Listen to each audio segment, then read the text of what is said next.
Hello, everyone. I'm Dee. Welcome back to another episode of Spiritually Speaking. Today, I have another amazing guest with me. This is Ra. Welcome, Ra. I'm so happy that you joined me today. Hello, Dee. I'm so happy to be here. Thank you so much for having me. You're very welcome. You're very welcome. In our pre-chat that no one got to hear but us, I asked you to explain what a mystic is because you brought that up. So I'd love to have you explain what that is and how that fits into what you do. Mm, mm. A mystic is somebody who is not just attached to this world so strongly and taking this to be real. This 3D reality is something that has such a pull to it. There Hmm. is so much conditioning here on this earth to make us believe this dream to be real. Yeah. But if we really look deeper into that, even scientifically now, for example, we see that everything is energy. All matter is energy, with the simplest equation being E is equal to mc square, right?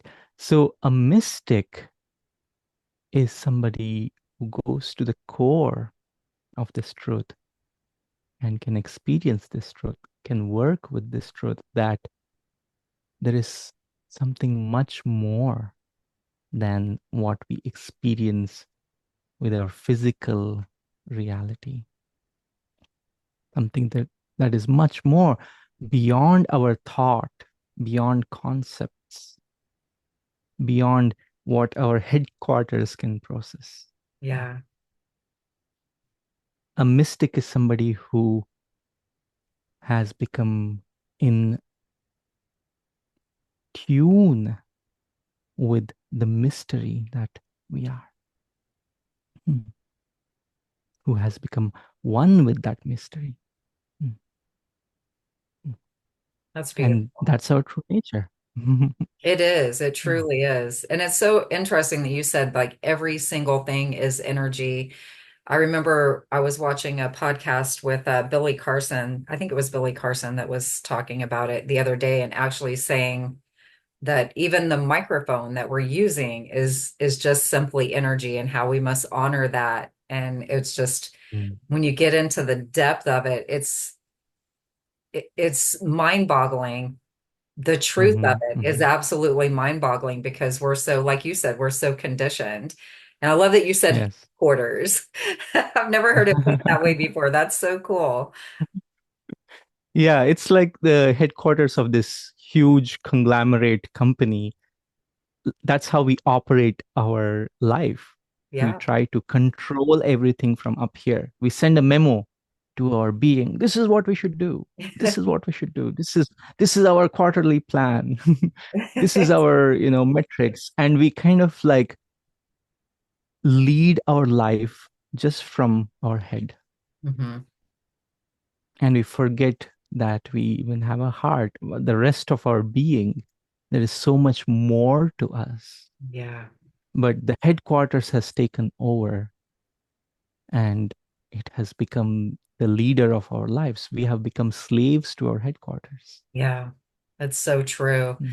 I spoke with an American monk called named Stephen Harefield, and he talks about the logical mind a lot and says it has its purpose in that it keeps us safe. It keeps us on the correct side of the road, so to speak, or from crashing into trees as we go through the forest. But it's Mhm. that is really its job to do that, right? To keep us safe. But there, like you said, there's so much more to Mm. everything. And if we can get out of our logical minds long enough, we can see the beauty of so many things that we forget about, like you said, because we're here and not here in our hearts. Yes, yes. It's very important to use our heads. Don't get me wrong. Because if we don't, then we wouldn't be honoring this amazing gift of intellect, Yes. which is not many other beings have to this level, Right.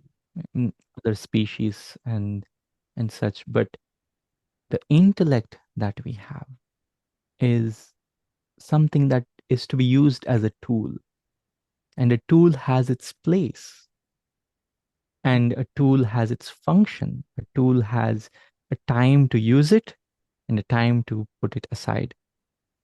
What has happened because of conditioning is that instead of just lifting up this hammer and using it for whatever is needed and then putting it away in the toolbox, what we do is we have picked up this hammer, and the hammer has convinced us that it's all powerful Yeah.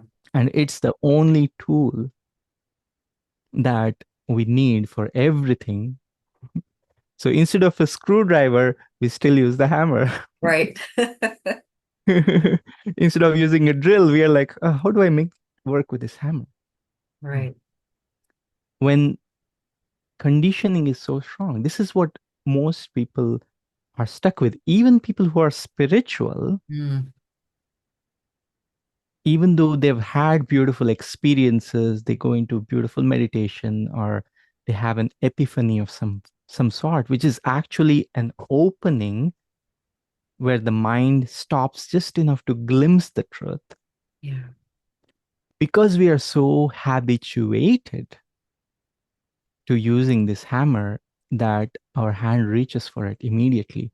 Even when we are having a spiritual experience, this hammer is like trying to hammer down the nails and say, oh, this is what happened. This is what happened. The headquarters, again, is there analyzing everything Yeah.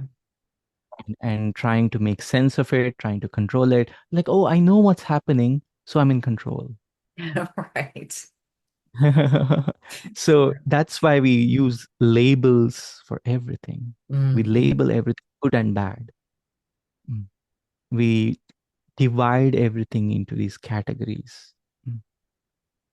And what eventually happens, even though it is important to do that, mm, like you said, if you're driving, you should follow the rules of the road to keep yourself safe. And to do that, you have to, read them, understand them, and see the signs and follow that, etc. But at the same time, you have to use your awareness even more. Yeah. There are times on the which are very which are called outliers, which don't usually happen, that you may have to do completely different something. You may have to avoid an obstacle, mm, which is not in your rule set. It's happening right there. You Right. may come up on a situation where you are in trouble, which you haven't read about. Mm. Right? So it's important to be present. We are not present to our life Yeah. because we are looking through the eyes of this conditioning all the time, which is constantly interpreting life for us rather than having us experience life directly. Right. Yeah. We That's so are true. just going through, yeah, we are just living life through a kind of a filter all the time. We really are. And it's Mm. so interesting you said that because I just had this conversation with my friend who just went to see her family that she hasn't seen in 2 years and spend some time with them. And I told her, I said, get some pictures while you're there. I said, but don't keep your camera in your hand all the time. Actually have the experience. I'd love to see some pictures, but Mm. actually have the experience. And I think we live in such a digital society that we forget sometimes to put the phones down and have the experience and allow those things to just wash over us and let that be enough. Let that be enough Yes. that we don't have to be so hyper, what's the word I'm looking for? Uh, Stimulated, hyper stimulated all the time, Mm. you know? Mm. Mm. Mm. Yes. Yes, the phone is the right example for this also because the phone has become the one tool right now. Earlier, we used to have a television, a camera, We used to have all these other little devices Right. which did their own functions. Right? We used to have an MP3 player which did that little function by itself. Now all of that has become just one device, and we live our life in a way so dependent on that, Hmm. right? So the right analogy here is to actually realize that you are a sovereign being without that tool. Right. You can independently exist. And the same happens in meditation. The reason we meditate is we experience our life without that tool being so in our face all the time. Yeah. Hmm. We experience freedom from that tool for a little while and again and again. And then you see that, oh, I am not this tool.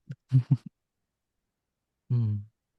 We identify with this tool so much, we've held on to it so tightly that it has become a part of us, Hmm. right? We for example, the phone, we never let go of our phone. We don't, travel without it. We don't go anywhere without it. Now it's become such a quintessential part of our life that you cannot imagine stepping out of your house without that tool. Right. So at the same time, it's the same internal reflection of that is our headquarters, our mind. Hmm. Yeah. So there is always a reflection within us of these things that are happening on the outside. It originates from within. And because we have a physical representation on the outside world in this dream, then we have an easier way to work through those things. But actually, we are working through everything in our deepest consciousness. This entire thing is a journey of spiritual awakening, whether you know it or not. Mm. Yeah. It really truly is. And it's so interesting to me how different of a journey it is for everyone and how Mhm. it's okay for it to be that way. And that's one of the messages I love to get across in this podcast is that it does look different for everyone. And we're all Mm. experiencing it at the same time, but it's just such a different journey for all of us. It's really fascinating to me. Yes, yes, it's wonderful the variety of experiences we have going through this. And at the same time, there is this common thread Yeah. in all of that. Mm. They are all different, but actually, at the same time, there is no separation at all. There Right. is one being, the one being. There is no other, and we are all seemingly separate, seemingly going through all these different life experiences, which seem so, you know, multi. It's multi-dimensional. Mm-hmm. Mm. Yes. But at the same time, it is just spirit experiencing itself in so many different ways as us. And once we realize that there is no one else, there's nobody else, hmm, and you are God, you are that spirit, hmm, Yeah. that is only realizable when we put down our headquarters and go to the mystery in our heart. Yes. This is the mystic. The mystics understand. hmm, The mystic awareness is the awareness of the truth. Hmm. Yeah. It's it is. It's really, really deep. It took me, I remember the first time I heard that concept and I was like, man, you are off your rocker. But then as time went by and I had all of these experiences that just kind of threw me off the track that I was on, I mean, forcibly, quite forcibly in a few occasions, that's when I started waking up and started thinking and exploring, what does this really mean? Why, the age-old question, why are we here? Why are we even here? Right. And that's the answer. I mean, you just gave the answer. It is to experience life as this individual human that we each are. Hmm. Hmm. Yes. Yes. And yet again, no matter how much we talk about this, no matter even if I talk about this in the most beautiful poetic way and it's profound and all that, hearing this may sound really good and satisfying, but at the same time, what we usually do is we take that as yet another concept Hmm. and we interpret it in our own words with our own belief systems, trying to fit them in. And then we make it one more label, Yeah. one more concept that we add to this tool. Mm. And it becomes another way you look at life. Unless you actually walk the mystic's path and try to go beyond these concepts, which is the actual walking the path. It's this path is not about, you know, giving yourself more concepts to believe. Mhm. This path is not about, oh, some more fancy theories and understandings and learning more. It's really about letting go Hmm. of all that we've held. And that's why people perceive it as difficult, even though this awareness is really who you are, even though this is your true nature. Mm. When we are in that conditioning, it seems so foreign to us. It I seems so know. difficult to attain enlightenment, even though it is your true nature. Right. What is even attaining it in a way from that perspective? Mm. But to realize that you are divine takes work because you have believed yourself to be not divine. Hmm. And that letting go needs courage. It does. It does take a lot of courage to let all those beliefs go because we've had them for so long, we don't even know who we are without them. Yeah, yeah, yeah. People go through huge identity crises during spiritual awakening Hmm. because of this reason. Because it is an invitation to discover who you are when you're called to follow the path. Yeah. It means that you have to go through this catharsis where you let go of all the false identities first. If your cup is full, if your cup is full with things that are polluted, things that are false, you have to empty that cup first. Hmm. You have to clean it then. And once that cup is clean, then you can receive mm, Yeah. the the blessing, the elixir of life. Yes. And that's exactly what it Mm. is. And don't you find that it takes, I mean, we haven't discussed your personal journey, but I know in my personal journey, there have been times, and even, I mean, even recently where, you have these things come up and you have to sit with them and they don't Mm. necessarily feel good. So I think Mm. that's why people shy away a lot from pursuing the discovery of who they actually are because of these moments where it doesn't feel good. And they hear people say, you have to do the inner work, and boy, it's hard, and all of that stuff. So they're like, yeah, I don't want to do that. That doesn't sound like fun. Yes, the problem right now is we have something called feel good spirituality. Yes. It's and everybody's just like, follow your bliss. Yes, of course, follow your bliss. But don't take it so literally that you hide from facing Yeah. the things that come up. As you go on that path to discover your bliss, you will be faced with things that are uncomfortable. Hmm. You will have to face hardship and difficulties of all sorts because this is what you have created. You have to work through that. Hmm. So if you're really following your bliss and you have to see like this is the long term approach. This is who I am. This is where I will get to.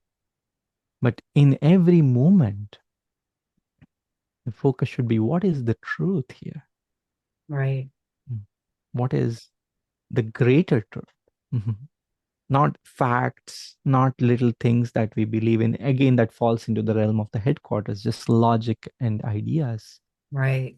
But what is the greater truth behind all of that? And the greater truth is that you are divine.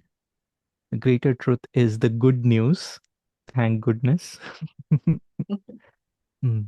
That you are already one with God. Yeah. Mm. So let that help you stand in that light, that Yeah. truth. I think I And feel like, with that power, you can, sorry. no, go ahead. Yeah. And with that power, you can go through anything that comes in this dream, in this difficulties, ups and downs that come up. They don't even touch you when you stand in that light, in that certainty of your Right. divinity. So in that way, you are truly following your bliss and not doing spiritual bypass. You're not, Right. running away from things that are hard to face. Yeah. I heard that term Mm. spiritual bypass for the very first time in my last podcast recording with Michael O'Connor, astrologer. I Mm. hadn't heard that term previously, and he introduced me to it, and now here you are using it as well. So, for people who haven't heard that term before, would you explain it a little more, please? My understanding of it is what I have seen again and again and again in myself when I was doing this. Mm. This is a tendency that was very strong when I was in the dark night of the soul. Hmm. And in the people I've helped, hundreds of people, but the same kind of tendency that comes up when something is difficult to face, especially about oneself. Hmm. The ego tries to explain it away in spiritual terms and turn it into a story that kind of supports its existence in an indirect or direct way. Hmm. So what we do is like, oh, let's say somebody criticizes us and there is some truth to it, for example. And this is what I've done in my past. Hmm. And if I'm not vigilant, I see this tendency is there to catch that because this is the conditioning we live in this Right. world, where the ego wants to just serve itself, where the ego wants to just propagate its own identity, its own desires, and avoid its fears, Right. aversions.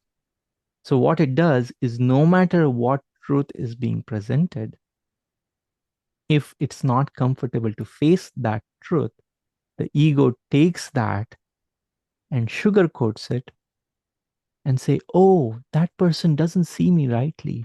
I'm so spiritual that that person kind of has some reaction to my light, Hmm. which may have truth in it. Hmm. That person's reaction may have truth in it too. Both could be true at the same time. But the the actual way of exploring that should be balanced to consider both perspectives, Hmm. to consider, may this have something for me to learn, where I can grow spiritually by taking that feedback.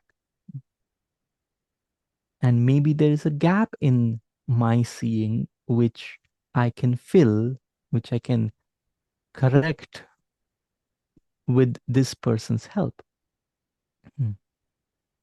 So, spiritual bypassing is the non openness to look at something uncomfortable about oneself Hmm. and kind of circumventing that, skirting the issue, as they Yeah, say. that's a Mm. great explanation.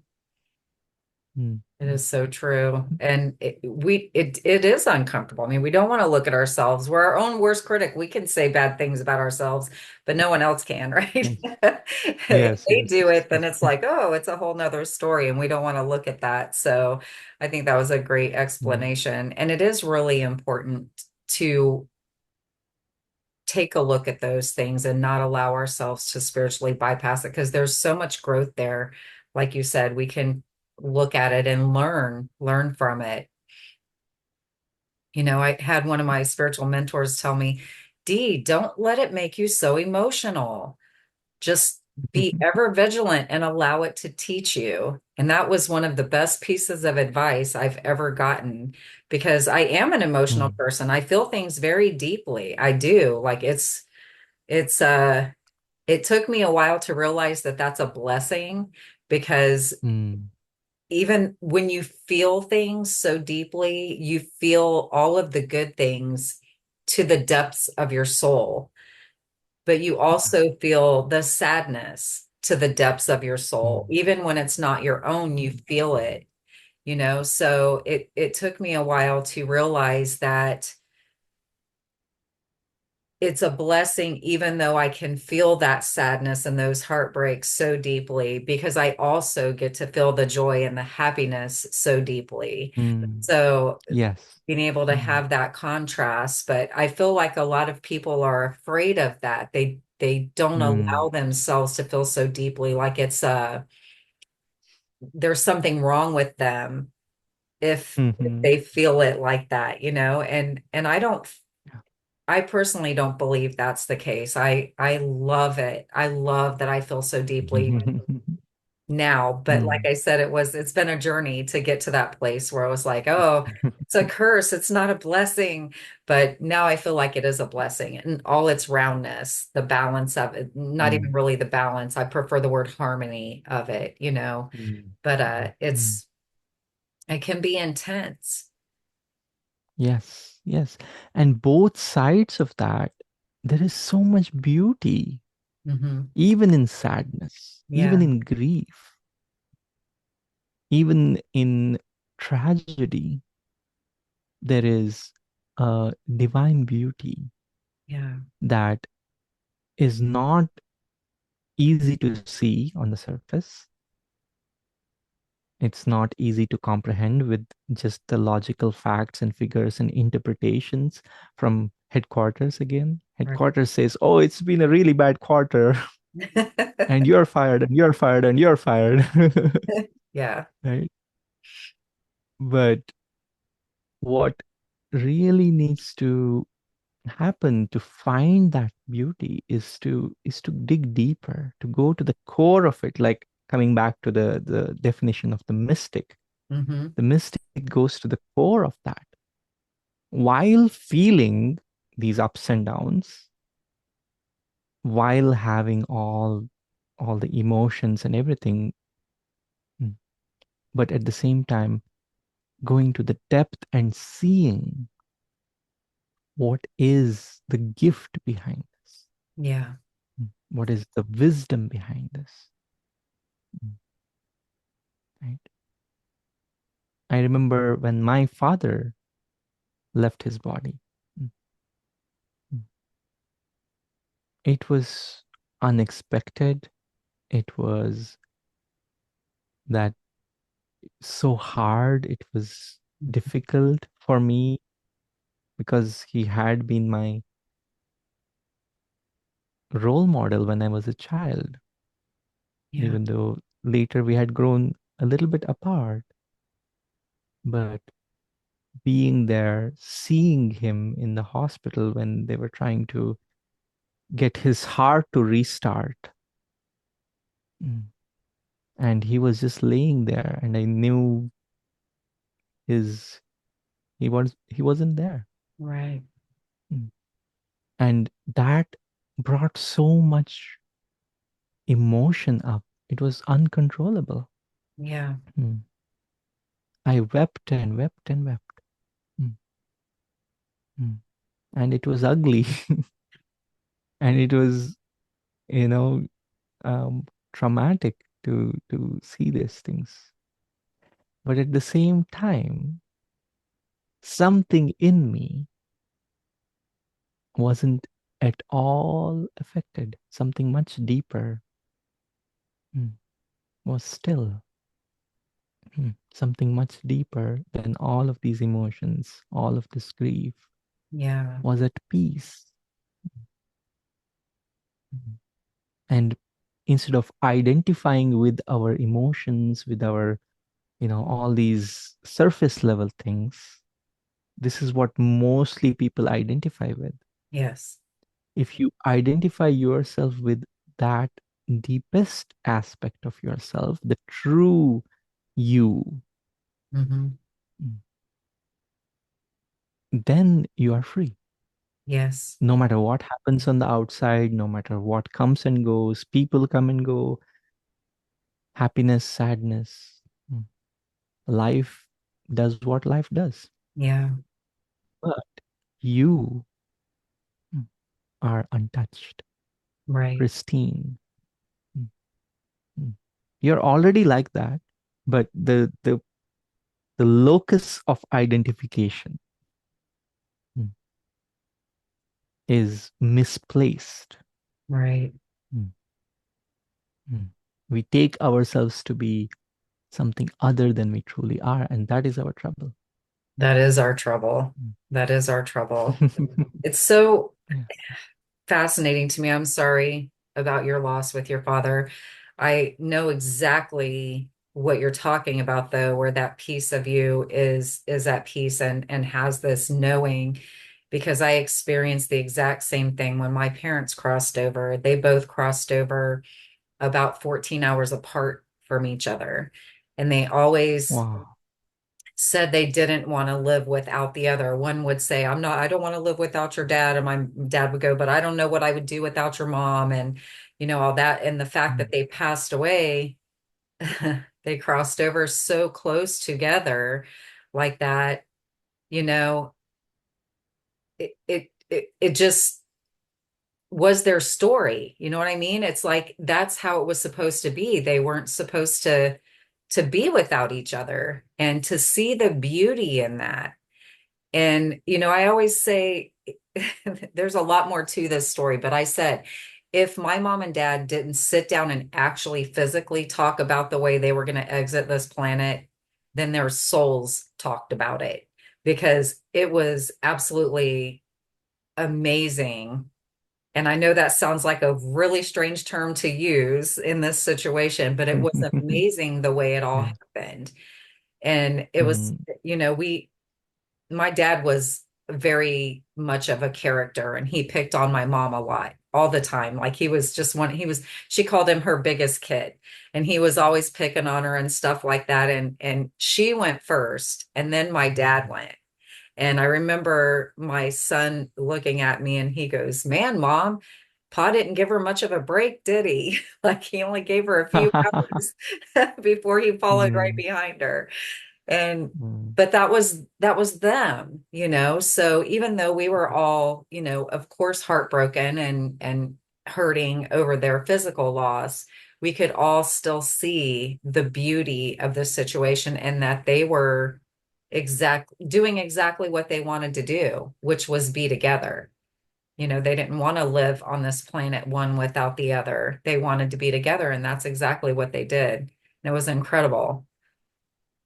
Yes. Yes. Wow. So blessed that they could do that, right? You know, what other way could it happen so Right. beautifully, Yeah. right? Like when I look back at my father's crossing over, mm, I also saw how, because I was living in USA, I was visiting India during his time, during the time when he left his body, and I got to meet him and spend beautiful times with him, mm, and got to tell him I love him, got to hug him, got to, you know, really spend some cherished moments with him That's awesome. before this happened.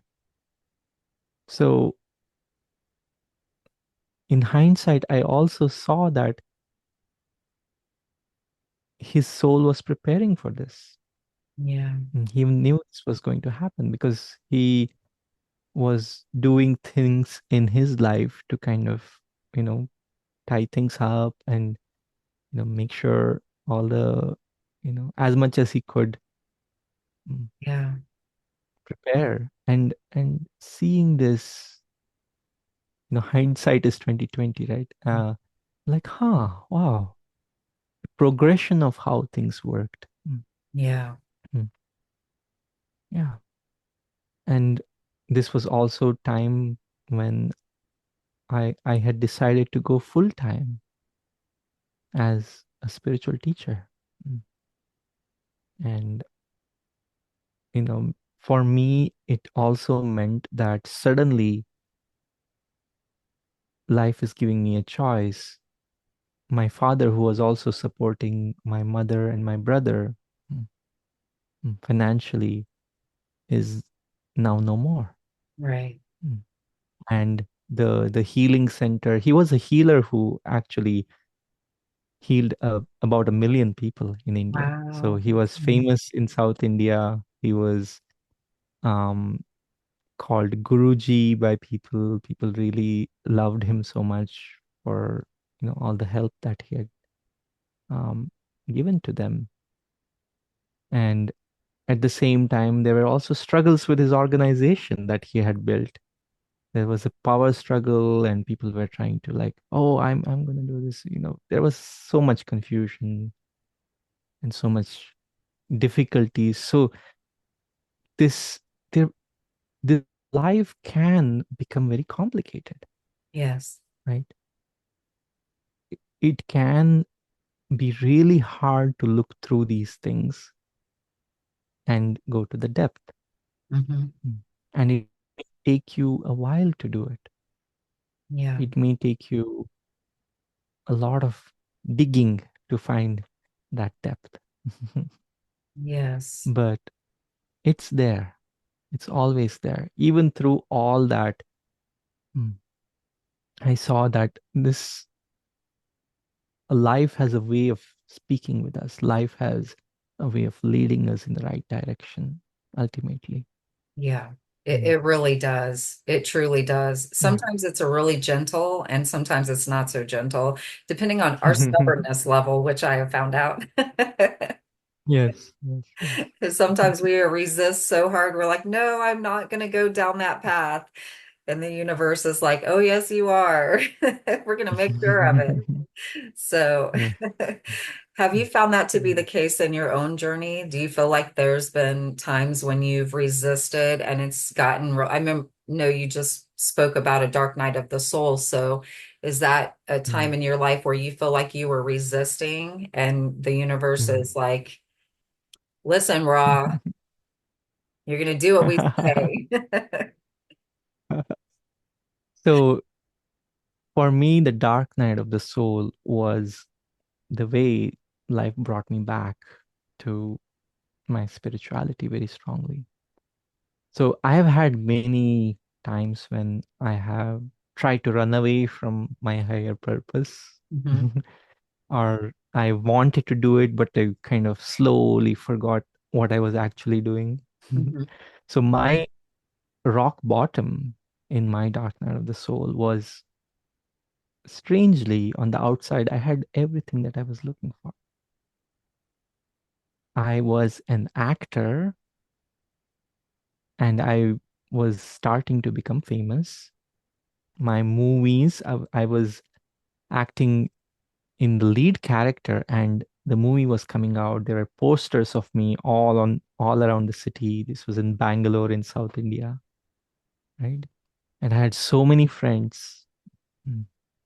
Even people who were famous were becoming friends with me in the industry, film industry. And I had money because I was doing photography. So, I was making good amount of money through that.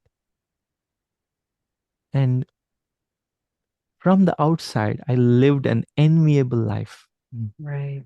Mm. But this particular incident, I remember, I was standing in front of my closet. And that evening, I was invited to a party where there were all sorts of actors and movie stars and everybody coming, people who I knew, people who I wanted to meet. But I found myself standing in front of that closet and being so lost. Just the choice I had to make of, like, what do I wear, strangely became something that really made me feel so meaningless and empty. Wow. Mm. Because I was like, what am I trying to do here? Yeah. Mm. I had gotten into acting because I wanted to discover myself, and acting helped me play different aspects of myself out Right. and explore different parts of myself. And somehow it had taken this turn of being famous, which I was struggling with. Did I want to be famous or not? And at that point, I'm like, I am here standing in front of this, all my clothes. And what I see is that there are so many expectations that I think I should fulfill. Right. I could feel the pressure from my fans and other people Hmm. that I should look a certain way. I should be polished. I should, dress like a movie star. Right. Hmm. And at the same time, I didn't feel like a star. Mm. I'm like, why am I doing this whole thing? What's the meaning of this? Hmm. And I just stood there, and I just couldn't get out of that house. Couldn't get out of my house that evening. Wow. And this dark night of the soul went deeper and deeper. And there was a time I didn't want to exist. So I didn't eat, didn't drink for 4 days. I didn't get out of my bedroom. Didn't even drink any water. Didn't Wow. even feel the motivation to, do anything because it just didn't matter in my mind. Mm. So from that place of darkness, mm, to be able to be here, to be, I to find the gift in that, Yeah. to see that actually it was a catharsis of my wrong identity that I had built in my mind, of being this actor, being this photographer, being this popular guy who was the life of the party. Mm. Yeah. All that was taken away from me. And at that time, it felt so painful. Mm. Yeah. But I see the gift. Without that, I wouldn't have made it this far. Right. And then your idea of success and what that looked like just completely shifted. Mm. You know, because I mean, Yeah, your it life that you described is what most people would say is a successful life. Like you're you have it all. Like what else do you need, right? That's what most people would yeah. look at and say about that life. And then on like you said on the outside, and then your soul was like, but what are you doing, Ra? What are you doing? You know? Yes, yes. So the dark night of the soul is really a blessing. Hmm. The dark night of the soul, people feel they are cursed, something wrong with them. There's all sorts of difficulties coming up, losing people they love, nothing's working, financially and this and that. Everything seems to be wrong. But it is truly an invitation from God to purify yourself. Hmm. Mm, mm. Saint John of the Cross, in his poem, Dark Night of the Soul, which is where the phrase comes from, actually. He was a 13th century saint and poet, mm, Spanish. And he talks about how this is a purgatory period so that you can become pure enough to have union with God in your heart. Hmm. And yeah, this is also the period where a lot of people don't make it through this. A lot of people get stuck. And as you were saying earlier, the resistance from the ego, mm, tries to derail this process, Hmm. tries to make it very personal about itself and thinks it's going to die. It has to protect itself. So it tries to cement its identity in whichever way it can. Hmm. Yeah. And that's what actually causes all the suffering. It truly Mm. is. It truly is. The resistance to that is I just had this conversation with a lady the other day because she was talking to me about some of the feelings that she was having about her spiritual growth. And it was the exact same thing. And I told her, I'm like, the resistance, when you push it away so strongly, that's when it just kind of expands and it makes it feel so much more difficult.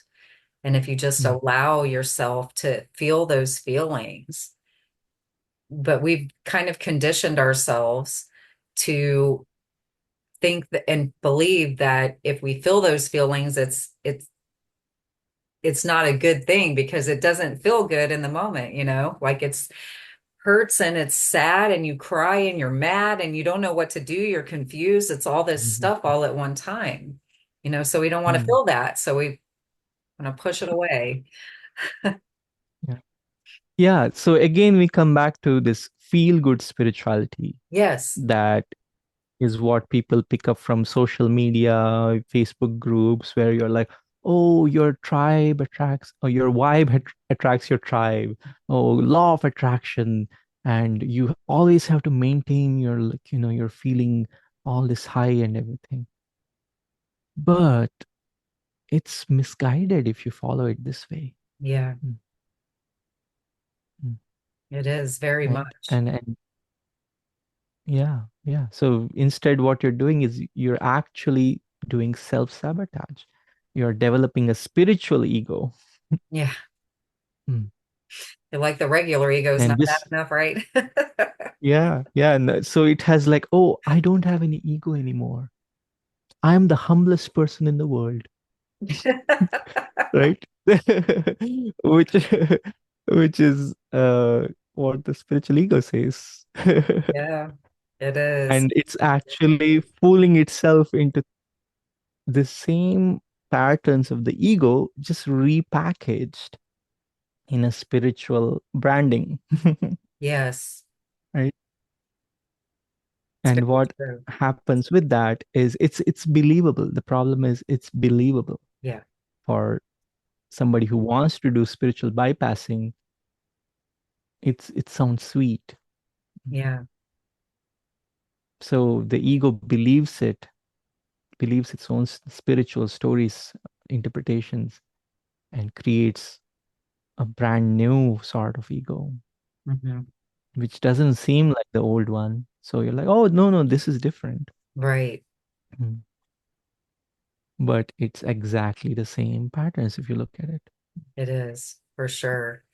And I know during my own spiritual journey, I did not have a coach or anything like that. And you mentioned a term to me in our pre-chat the other day that I want to bring up. But what I was going to say is, so I listen to podcasts and videos from people who were generous enough with their time and energy to put all of that free content out for people. That's how I found my way.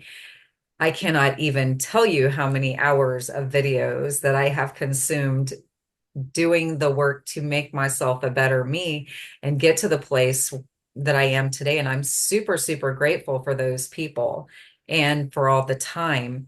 However, it took so long because I was getting bits and pieces from here and there. And one of the terms you used last time we spoke was that you fast track people when they're ready to take this journey. So I would love for you to speak into that, please. Yes.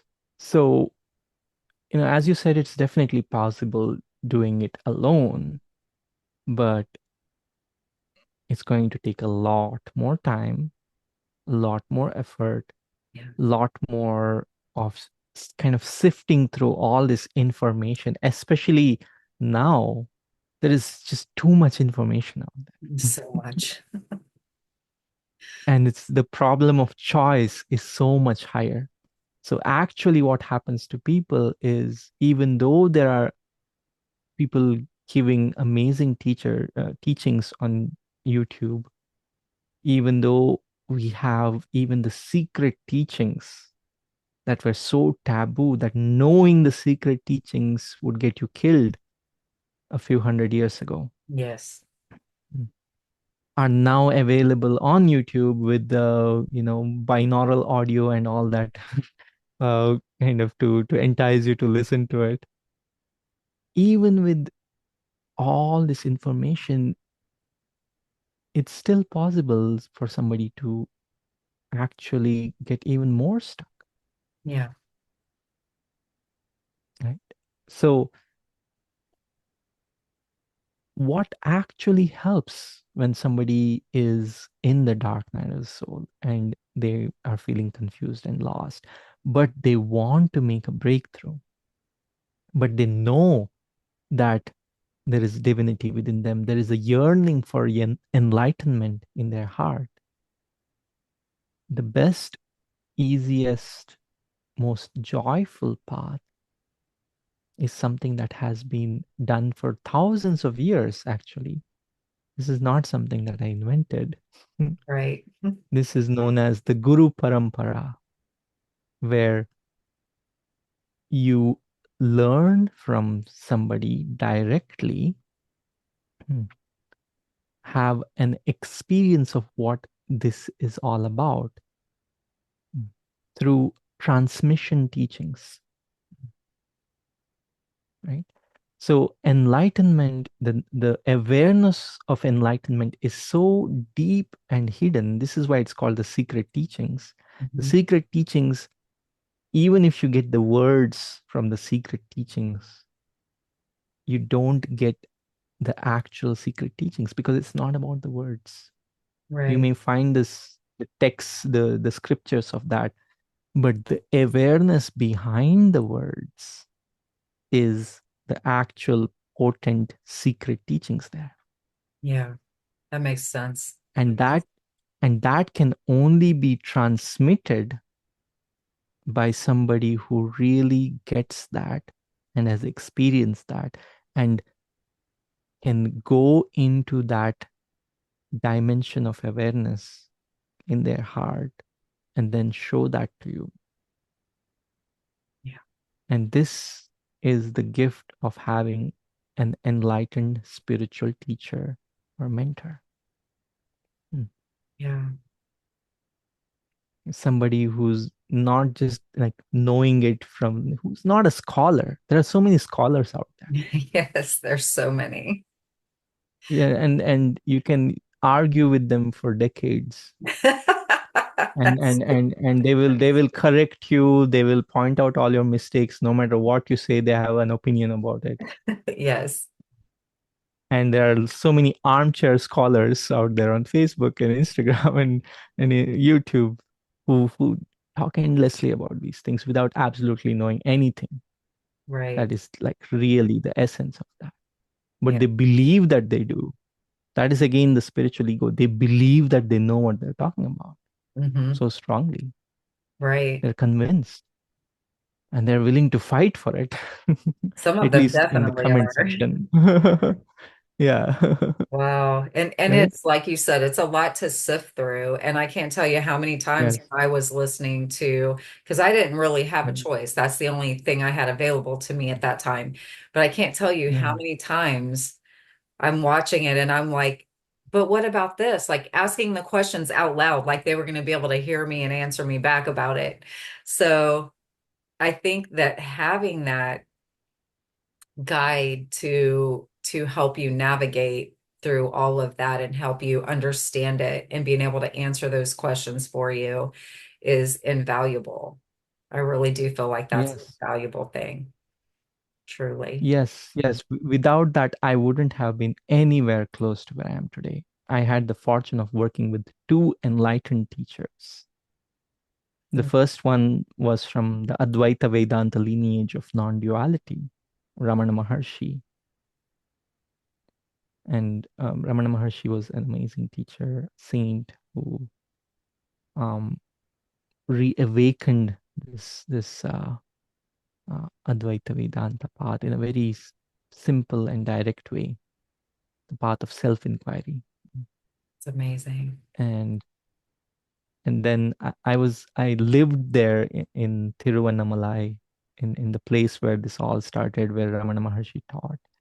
And I had my awakening experiences in in the presence of a teacher who was enlightened, who could transmit that. And because he didn't live there, he lived in Europe and he would only come there once a year. I had to uh, put my life back together because he exploded my life. When I had these experiences, I Hmm. just couldn't hold on to my sense of self anymore. And everything broke and I couldn't function. I had to relearn even how to walk and talk. That's incredible. Yeah. So what caused that exactly? I mean, like that's a really deep and fascinating thing to have happen where you're just so broken down to be put back together that you literally have to learn how to do the basic, you know, manual things of life like walk and talk. That's just that doesn't even seem Yeah. real. I know most people are gonna be listening to this and gonna be like, what? Yeah. Yeah. So what happened was after 7 years of looking for an enlightened teacher, I came into this presence of a teacher who I felt everything he said, Mm, everything he was saying was so resonant that I felt my heart was speaking to me from an external person's body. wow. And I knew this was my teacher. And he knew, he recognized me as a student that he was expecting, as if. And because it was so real to me, I completely surrendered and became open to receive his help. Because I was looking for a teacher for 7 years and I was feeling more and more disappointed, just meeting scholars and people who were just talking from some books they read and whatnot. Yeah. I didn't feel the gist, the essence in them as they spoke. But when I met him, it was so refreshing. My thirst was finally being quenched. Mm. And when I completely let go of all my ideas, everything that I had held on to as myself, it happened in one of his sessions where I was sitting in this what do we call satsang. It's a being with the truth. And he said words which weren't particularly special, except that with those words came a wave of energy that hit me.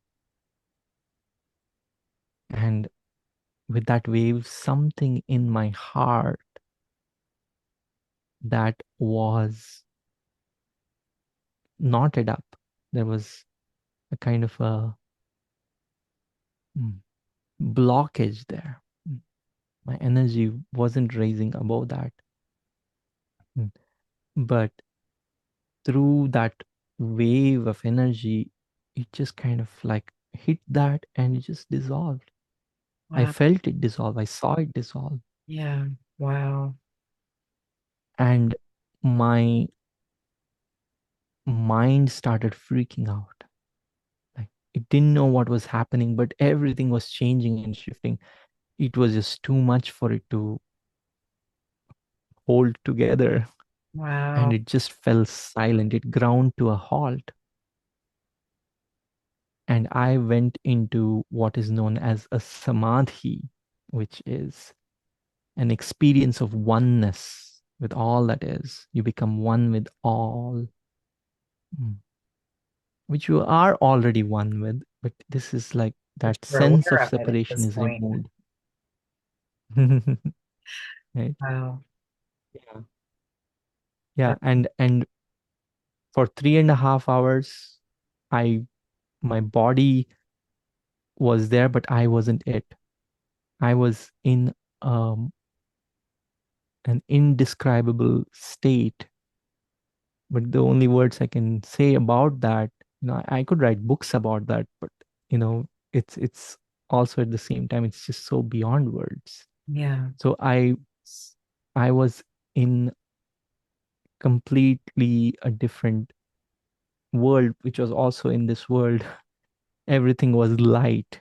I could see everything all around me at the same time. Wow. And my eyes were closed physically. I was sitting there, but I was floating up above my head.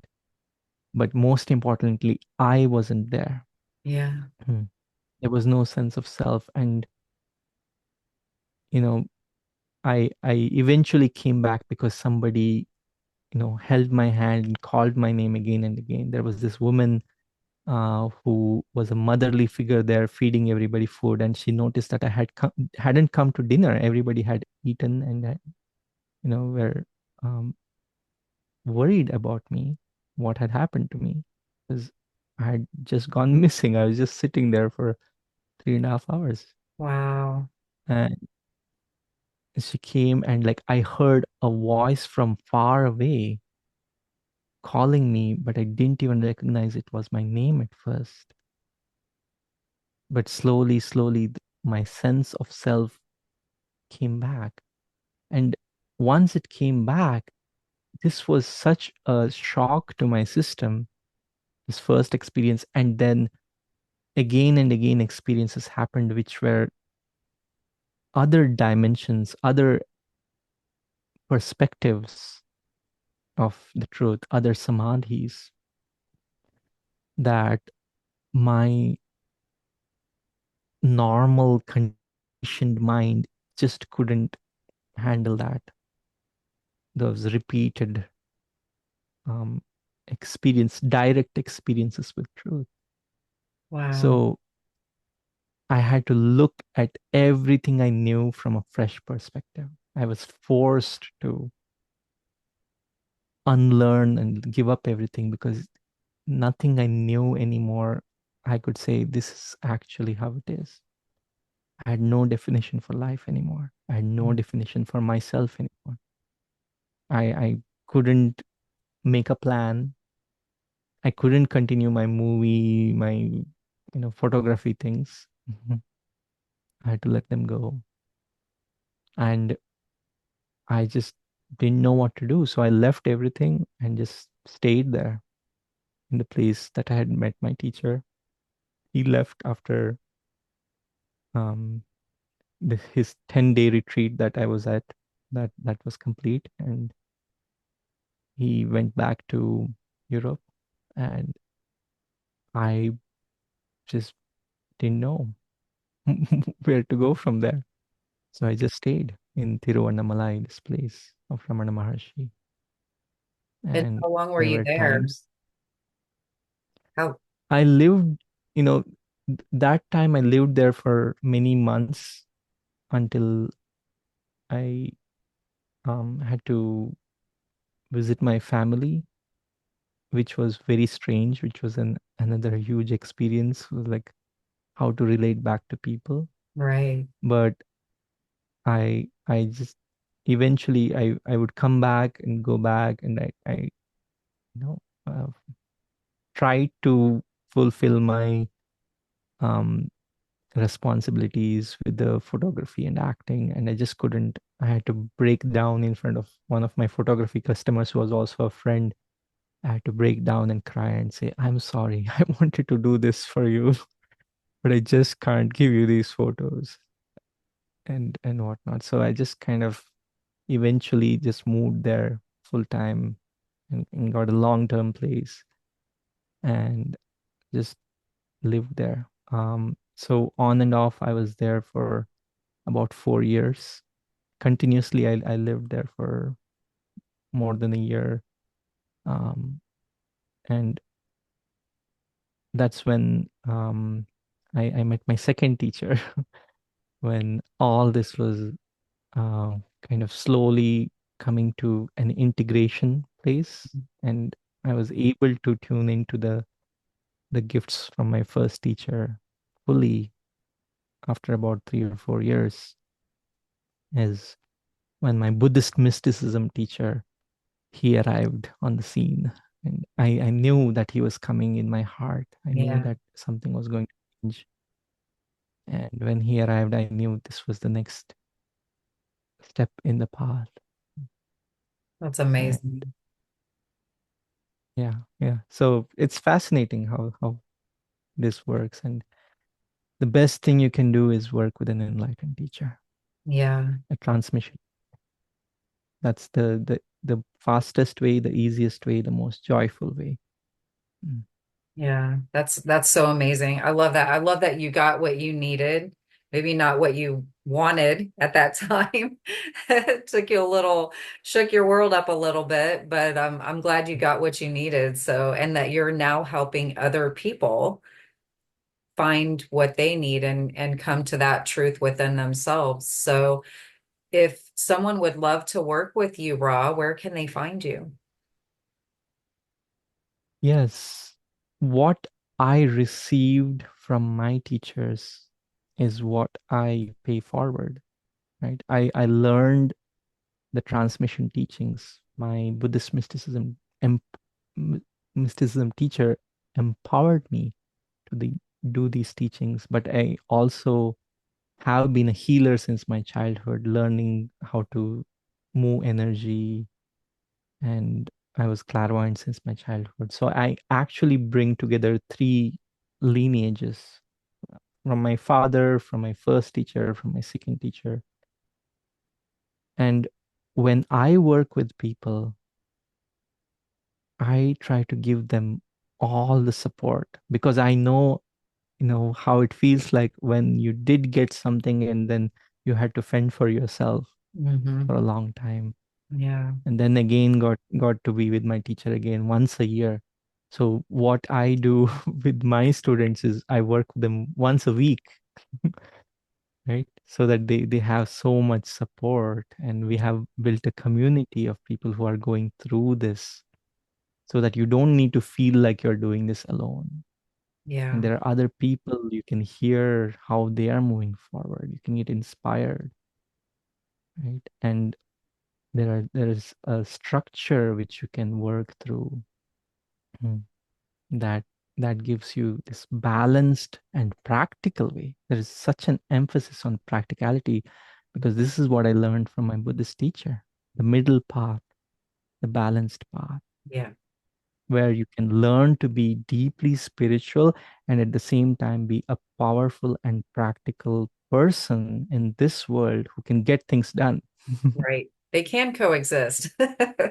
Yes, yes. So it's not woo woo spirituality that I'm preaching, that you have to leave and go from this life that you love. You have to change everything. You have to move to a cave. You don't have to do any of that, Right. right? So if this resonates with you, if you are an awakening soul who like this support, so that you want to do this the joyful, easier, balanced way, I have built an app for you. Hmm. Um, I have built an app which you can use on your iPhone or Android. And if you just go to my website, awakenwithra.com, you will see a link to download the app. And in that app, I have master classes. The first one is the Spiritual Awakening Masterclass, which really goes into what happens during spiritual awakening. Why do people go into the dark night of the soul? How to come out of it? How to receive that blessing, mm, that is hidden in these difficulties.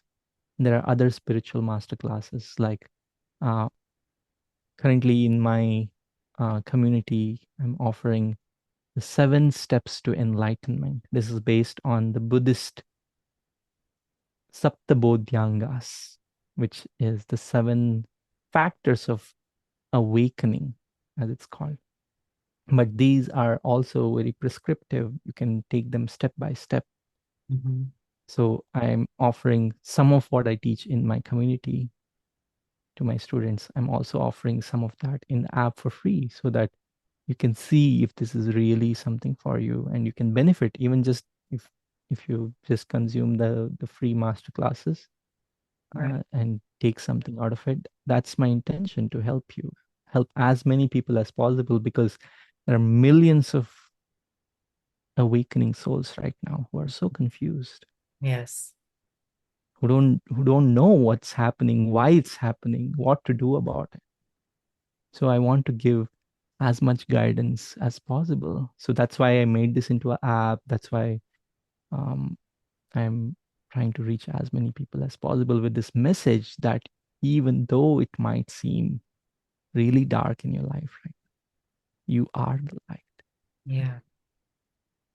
It's a beautiful Yeah. message. So thank you. Yeah, just go to my website, reach out to me. Don't suffer alone in the dark.